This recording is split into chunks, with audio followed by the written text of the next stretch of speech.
தமிழ்நாட்டின் மேம்பட்ட எதிர்கால வளர்ச்சிக்கு உறுதியான அடித்தளம் அமைந்திருப்பதாக தகவல் கிடைக்கப்பட்டிருக்கக்கூடிய அண்மை செய்தியை பார்த்துக் கொண்டிருக்கிறோம்.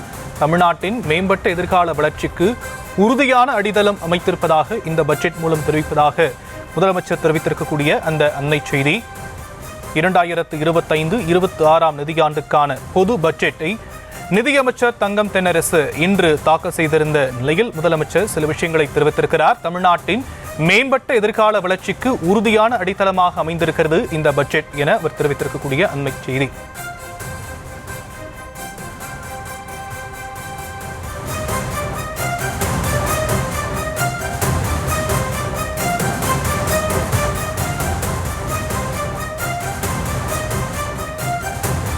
இரண்டாயிரத்து 25-26 நிதியாண்டுக்கான பொது பட்ஜெட்டை சட்டப்பேரவையில் நிதியமைச்சர் தங்கம் தென்னரசு இன்று தாக்கல் செய்திருந்த நிலையில் அதற்கு முதலமைச்சர் மு க ஸ்டாலின் பாராட்டு தெரிவித்திருக்கிறார். அமைச்சருக்கு பாராட்டு தெரிவித்திருக்கக்கூடிய நிலையில் தமிழ்நாட்டின் மேம்பட்ட எதிர்கால வளர்ச்சிக்கு உறுதியான அடித்தளம் அமைத்திருப்பதாக இந்த பட்ஜெட் மூலம் தெரிவதாக அவர் கூறியிருக்கக்கூடிய அண்மை தகவல் விவரங்களை நம்முடைய செய்தியாளர் பாரி கார்த்திக் வழங்க நாம் கேட்கலாம். பாரி கார்த்திக், விரிவான விவரங்கள்.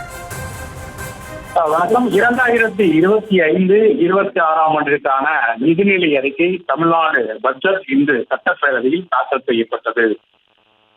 நிதித்துறை அமைச்சர் தங்கம் தென்னரசு இந்த பட்ஜெட்டை தாக்கல் செய்தார். கிட்டத்தட்ட 2 மணி நேரம் இந்த பட்ஜெட்டானது தொடர்ச்சியாக வாசிக்கப்பட்டது. இந்த பட்ஜெட்டில் இருக்கக்கூடிய பல சாரங்கள் குறித்து விரிவாக விளக்கி பேசினார்.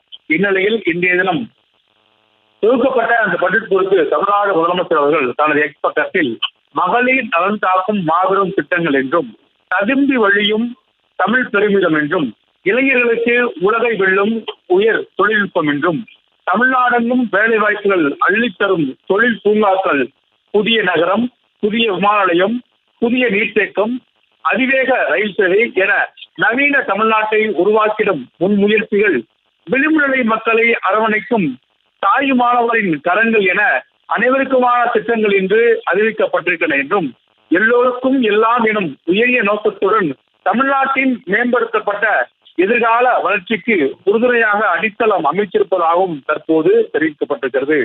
மேலும் நிதித்துறை அமைச்சர் உள்ளிட்ட அனைவருக்கும் தங்களுடைய வாழ்த்துக்களை தெரிவிப்பதாக தற்போது தமிழ்நாடு முதலமைச்சர் அவர்கள் தனது எக்ஸ் பக்கத்தில் நிதிநிலை அறிக்கை குறித்து தெரிவித்திருக்கிறார்.